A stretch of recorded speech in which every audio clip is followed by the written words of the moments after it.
have. The alpenglow the last few nights has been fantastic. Oh, I haven't noticed that. Is this the only copy I have to, one signature and I'm done? I believe so. Okay. That's all you got then. That's good enough. That's the first step to getting the tax rate Right. figured out. So for the last step, to get the tax rate figured out. How you been? Good. Good. Good. This is the calmest part of my day right here. You know what I've been doing a lot is walking my dog at night on the Eagle Mountain course because our house backs right up, and I act like it's my backyard now. The dog hours are At fun. night. Yeah, well, yeah, that's the thing. It's like only rainy days, and we're out at 6 in the morning. We're out there before, because those guys get out there and they're messing around pretty early, the crew and stuff. But they're not out there before 6, and then now, because it gets dark so much earlier, we're out there at 6:30. It's too dark to play golf. So it's but I haven't seen any alpenglow. I don't know what time it's been. It's Probably. around 6:30? 6:30. Really? Yeah. You came back. Keep an eye out for that. Yeah. I like that kind of stuff. John, how's it going? Oh, good. And you? Good. I actually had a. Passionate crowd here tonight. I just left you a message. Did you? We thought I this was going was to ask you a to hearing for just the stop in tomorrow to sign emergency this. planning for the hurricane on Monday. So you can ignore my message. Is it Monday they're predicting it? I think. If it Monday, Tuesday, Wednesday, Thursday. I think it's going to be. Yeah, really? The toss up. I think it's that right. or I've heard lots of stuff. depending upon whether it State's hits not gonna like a blue towards- pen. more towards the- Particularly comes in and whatever shade of blue that is. You don't like that? picks up Well, the It's our other hurricane. snowstorm that's coming from the west, so they both meet. That was going to be the perfect storm. That's I have to get my dog walking out of my system before that. Boy, that golf course sure flooded out good last year What kind of dog do you have? during Irene. He's just 2 years old. He's half Australian Shepherd and half Chocolate Lab. Oh, nice. Norm, I thought you'd probably be showing up for this evening. Why not? I don't know. Good excuse to get a pizza. I know.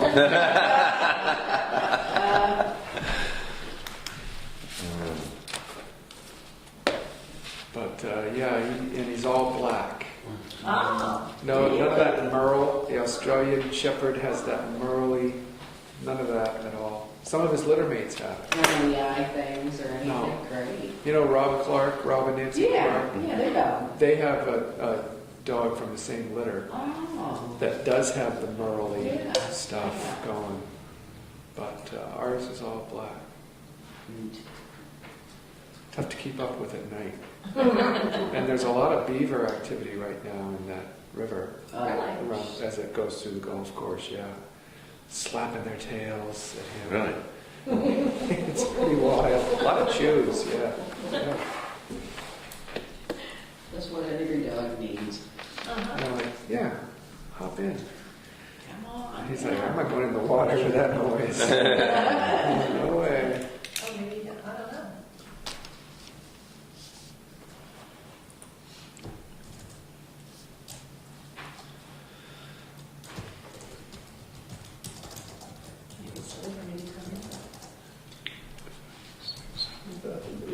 Fair number of people. There is. It's a fair number. Fair number. I mean, large. Yeah. Well, we didn't know what to expect. We said, we'll schedule the thing and do our best to publicize it. If people have questions, they'll come out. But even if they don't, we've got a video record. Just thought it was high time. Yeah. Did you bring some questions with you, Norm? No. Well, not immediate. Not yet. Do you have a handout or just presentation? Yeah, basically just give an update on the history of the whole thing and where we're at now and how it's impacting the town. since we have a Bartlett resident here, I was figuring you were going to be here, so I kind of figured I'd have to tone down how I criticized Bartlett tonight. So. Not on my back. Not to my benefit.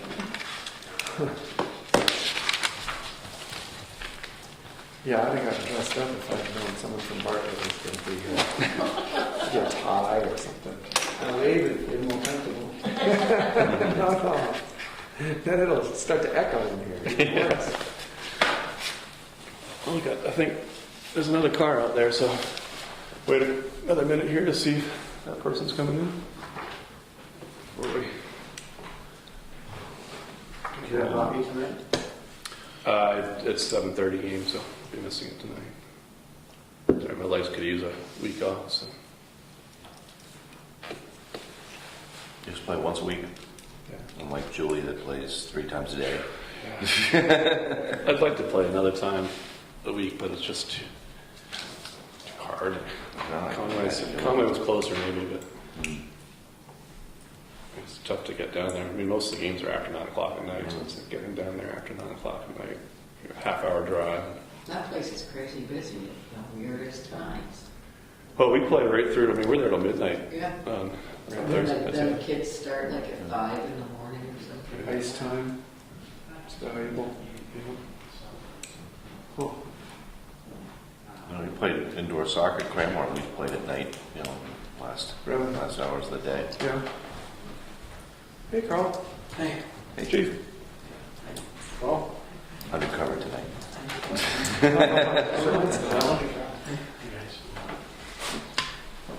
think that's the out-of-state plate that I drove. It is an out-of-state plate, so. Somebody goes in the library. Well, I say we thank you everyone for showing up this evening. Might as well get underway. When people show up, they can try to catch up if they need to be. We were having this public hearing this evening to discuss the transfer station, the new contract that we have with Bartlett, and some of the reasoning behind it and where we are currently at with that contract. And I guess just to start, I'll give a brief kind of history of what brought us to where we are today, and discuss a little bit about what's in the contract, and then if anybody has any questions or comments, after that we'd be happy to entertain.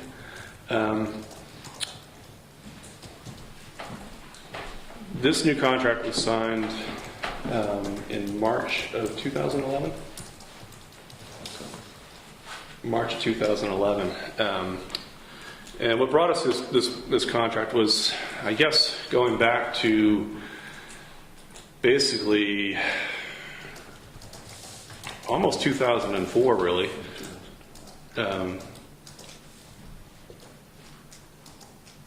Yeah, that was. I'm sorry, it was signed in March 2012. But going back to 2004. There had been discovered a contract from 1984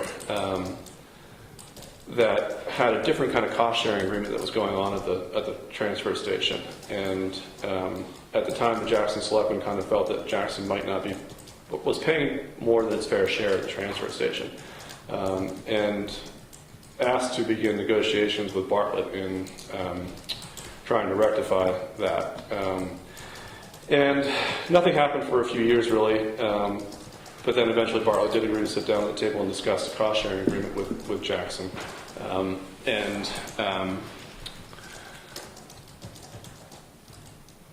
At the time, the cost-sharing at the transfer station was basically a 50-50 split on all capital expenses and a 60-40 split on cost-sharing, although it wasn't necessarily falling down that way. In 1991, when the transfer station opened, there was an agreement between the two towns to operate at 60-40 operating expenses, 60% Bartlett, 40% Jackson, and then 50-50 on all other expenses, meaning capital, as in any land improvements or equipment purchases. Since that time, it had gone back and forth between which town was paying for more of the employees than the others. And as it turns out, what time we got to 2007 anyway, Jackson was employing 2 of the employees up there, and Bartlett was only employing 1. And Jackson felt as though that wasn't a fair deal, so they asked to have a new arrangement with Bartlett. And by the time we got to 2009, the 2 towns went into an agreement where Bartlett would be paying 50% of Jackson's part-time employee up there. And that's how it operated until basically March of 2011.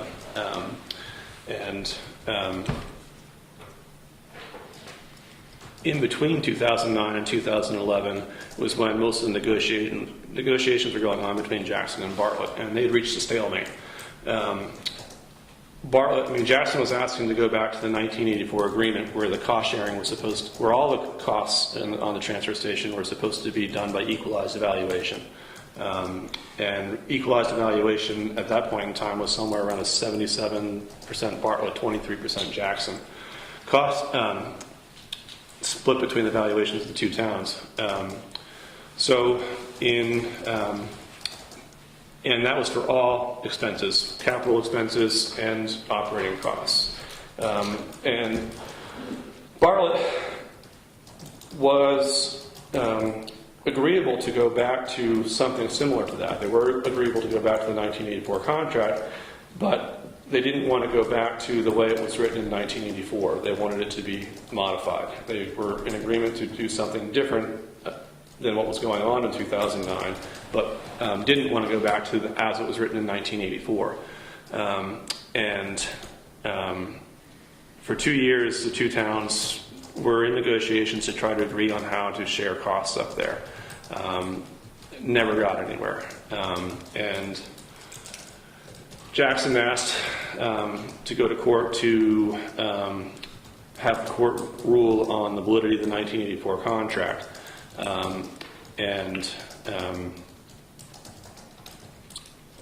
That never happened because basically, once Jackson asked to do that, Bartlett walked away from the table and didn't want to negotiate anymore. Over the course of the next year, Bartlett really wasn't willing to discuss anything because of the court date. And things looked like they were going to a point where we might have to separate how we use the transfer station.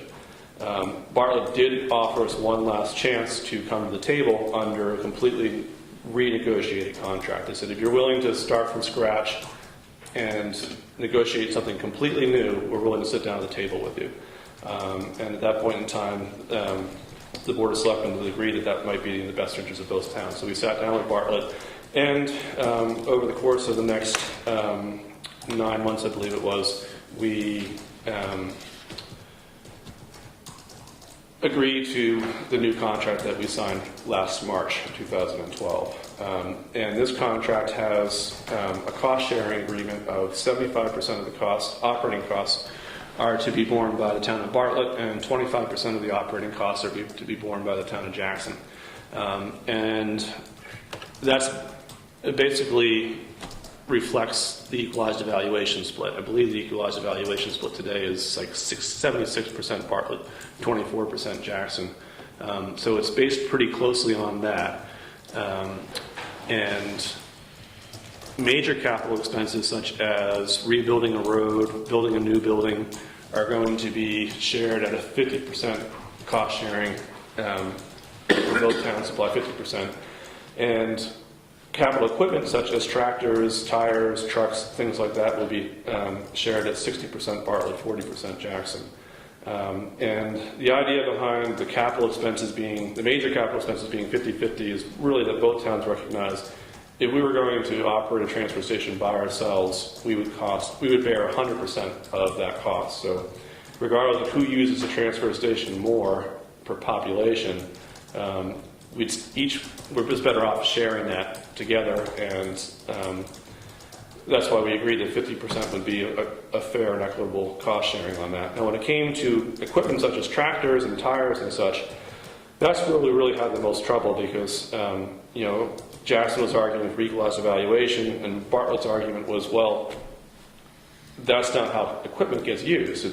And again, if Jackson were to operate by ourselves, you'd have to spend 100% of the cost on operating the equipment. And Jackson's argument was, but we're not using the tractor as much as Bartlett does for its facility, or its part of running the transfer station. And we were back and forth on that one, and we eventually agreed on the 60-40 split there. And again, it was really in the best interest of both towns to negotiate a number there. And that's how we came up with that number. And that's really the only thing that's going to be different about the transfer station. I'm sorry, I left out the part about the employees. Because of the way insurance companies work and how that gets done, it was really difficult to form a cooperative or a new cooperative where each town had its own employees on the same property. The insurance companies basically wanted to see the employees under the employment of one town. So all the employees are under the employment of the town of Bartlett. However, in the contract and in discussions with Bartlett, we've agreed to manage the employees as though they're under one umbrella. In other words, we have just as much a say in how the employees are managed as the town of Bartlett does. And that began August 31st of this year. All the employees at the transfer station are now under the town of Bartlett's employment. And we will be paying, so we'll lump sum all the employees up there into one number, and Jackson will owe the town of Bartlett 25% of those costs, which will probably be paid quarterly, and at the very least be settled up by December 15th of each year anyway. So Jackson's going to be realizing a savings of somewhere between $20,000 and $30,000 a year probably in what our operating costs are up there. We did agree to look back to March 1st, 2011 to bear those cost sharing expenses. So we'll be looking back to March 1st, 2011 and splitting and sharing the cost from then forward. So we haven't completed that step yet. We're in the process of it, and probably within a couple of weeks we'll have a number there as far as what the difference in that's going to be, because Bartlett will probably be paying us, the town of Jackson, some money in regards to that.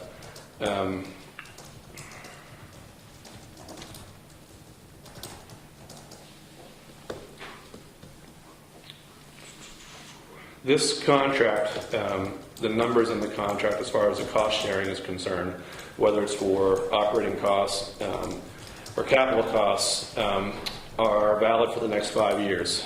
4 years from now, we'll begin to renegotiate the numbers in the contract. And the idea behind that is, in case one town's evaluation swings one way wildly more than the other, then at least we can go back and look at the numbers again anyway. So the contract's good for 5 years.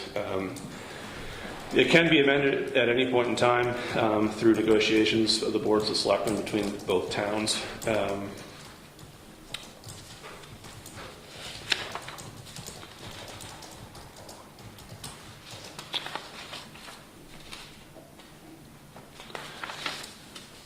And other than that, the way the towns each dispose of their trash is going to remain the same.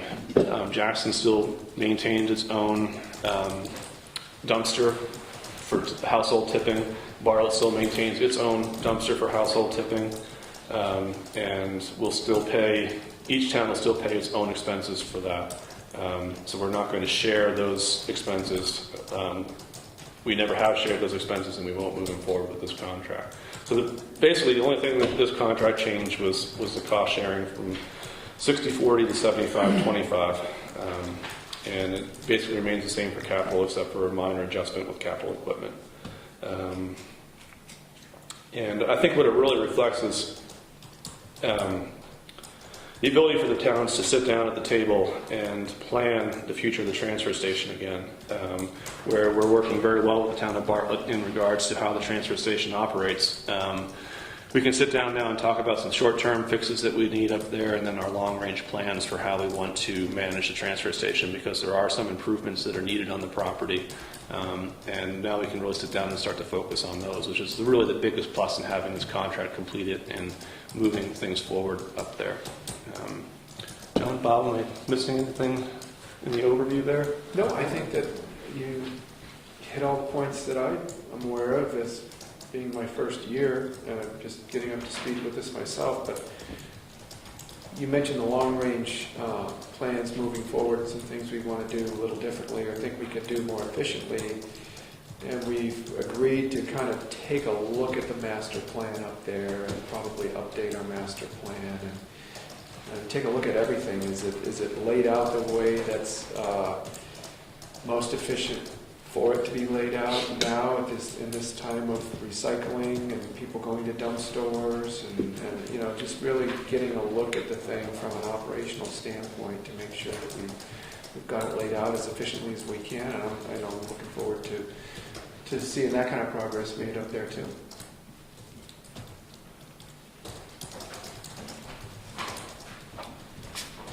Very good, I thought it was excellent.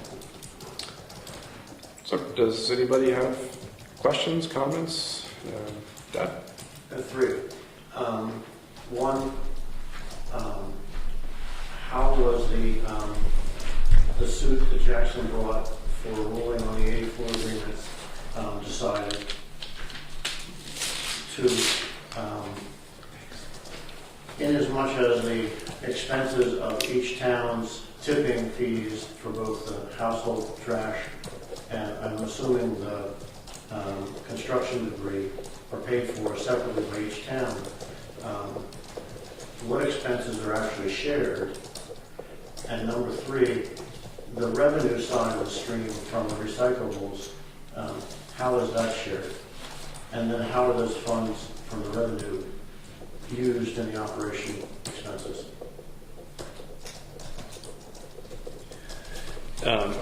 Now, when you say how the suit was decided, I'm assuming you don't mean by the court, you mean what happened with that? Yeah, you mentioned a suit that the Jackson... Well, Jackson withdrew the petition. And the reasoning behind that was the lawsuit was asking for clarification on the 1984 contract. And, we had 13 points that we were asking for clarification on. And Bartlett answered each of those 13 points in a very clear and decisive way. And basically what it comes down to is contract law. The contract that was written in 1984 was never executed, and therefore was the statute of limitations on that would have expired, I believe, sometime in the middle of the 1990s. I think it's 10 years on a contract like that as a statute of limitations. So we had looked at that. We had asked for another opinion from our current town council on that court case and the likelihood of Jackson winning, and the outcome didn't look good, so we didn't see the need for going through the motions on that one. All it was asking for was clarification on a contract that was never executed. So the Board of Selectmen decided to withdraw the petition for declaratory judgment and go into negotiations with Bartlett that how we arrived at the new contract here.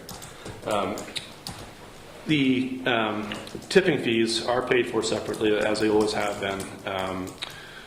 I don't know whether we still do or not, but Jackson has actually been paying a little bit better rate than Bartlett had for tipping fees.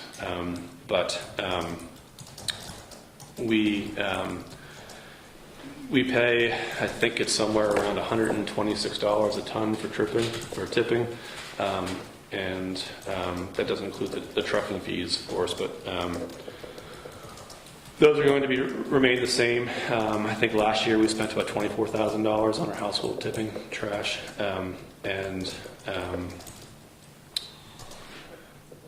was there another part of that question that you had?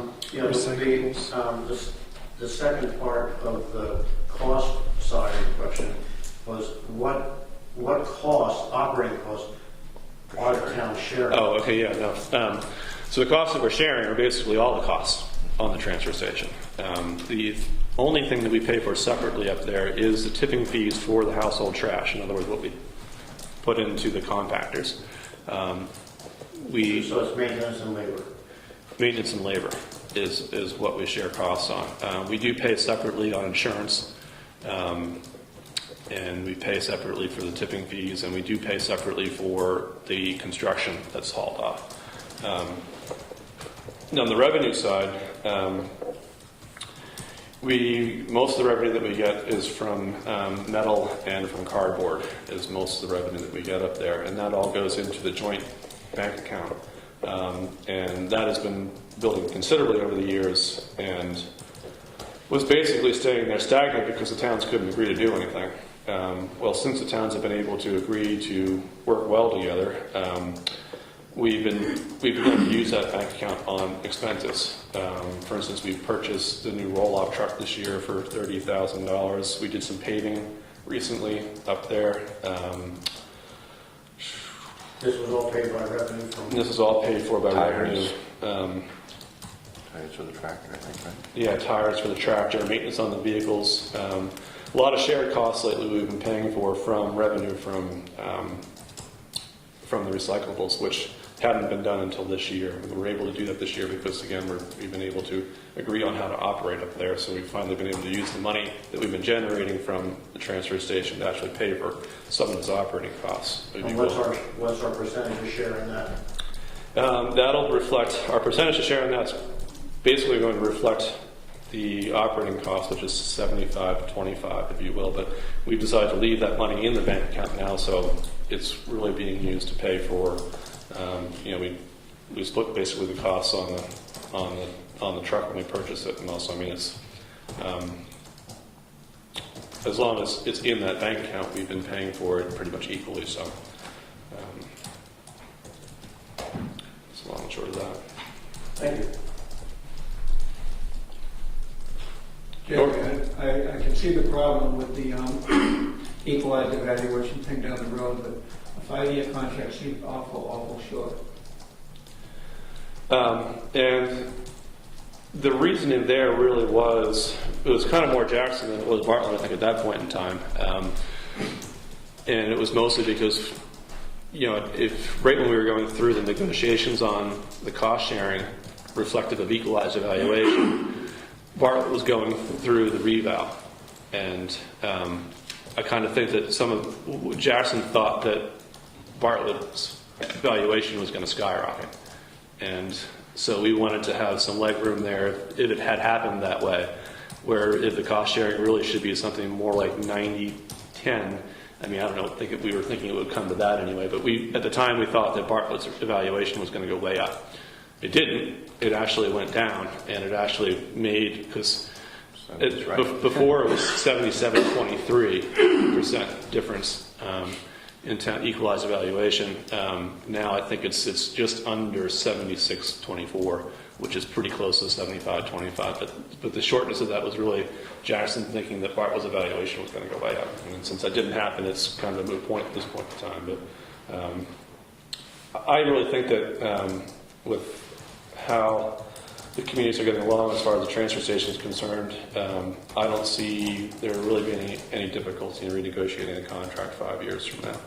But it was really just to force both sides to sit down at the table and take a look at what's going on and making a decision on something, because that's kind of what had been happening for years, is that it was just getting pushed off down the road, and the idea behind this is to kind of force us into a sit down and to look things over anyway, is the reasoning behind that. Does the contract have any wood caveats, automatic renewals?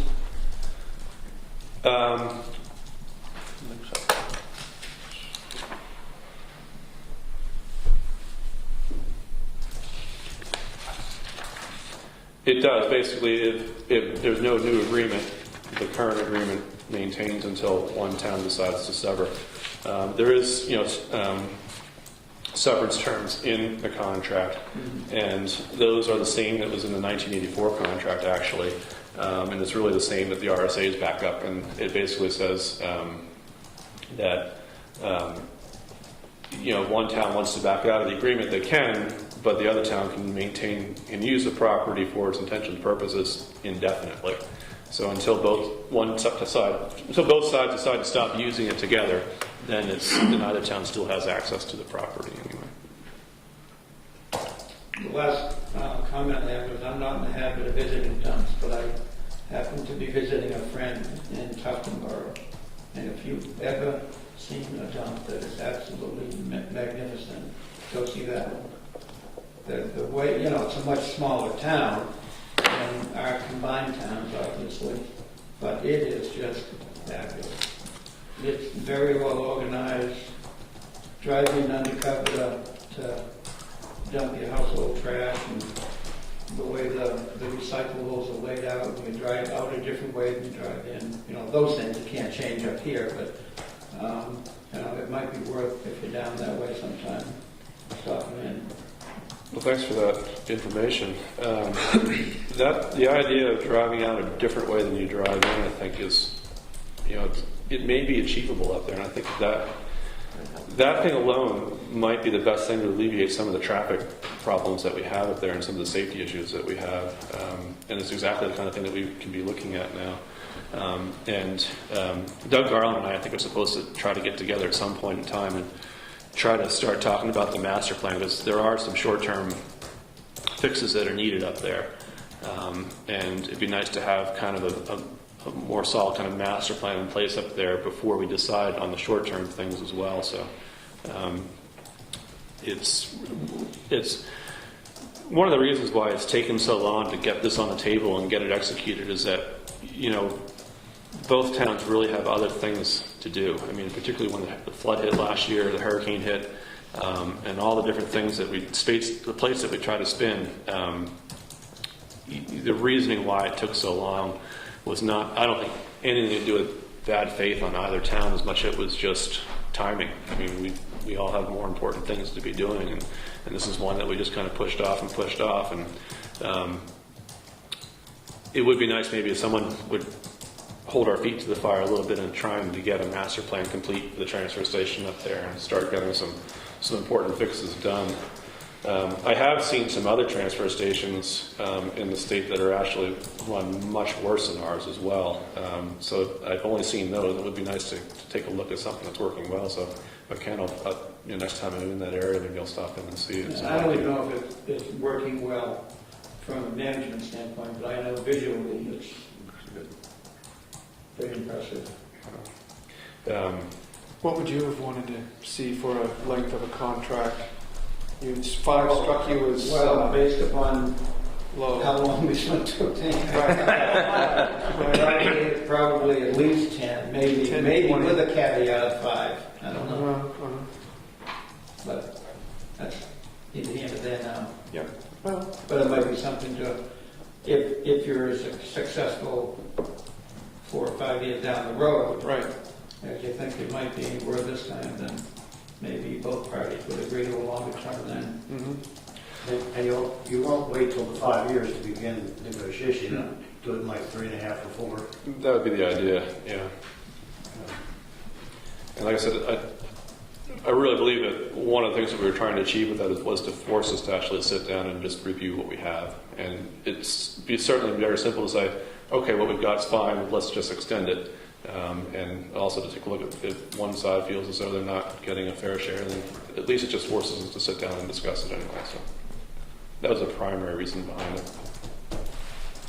Are there any part-time employees now, or is it all full?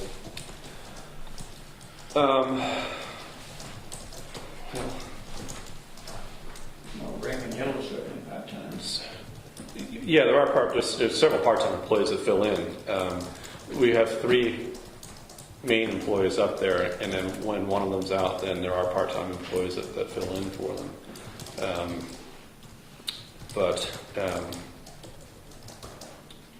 By part-time and full-time, I'm not sure exactly on what the complete hours are and what Bartlett actually considers full-time versus part-time, so I'm not exactly sure on specifically whether they're part-time employees or full-time employees. But they are, all 3 have benefits up there, so they are paid for the time that they work plus the benefits that they receive. So I mean, from that sense, they're full-time employees. And we do have 3. And then there's basically 3 people that work on call. Is one of the full-time employees considered a manager position? John Edgell is considered the manager of the transfer station.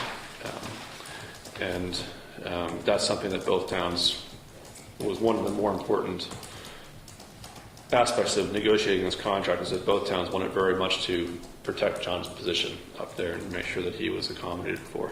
So.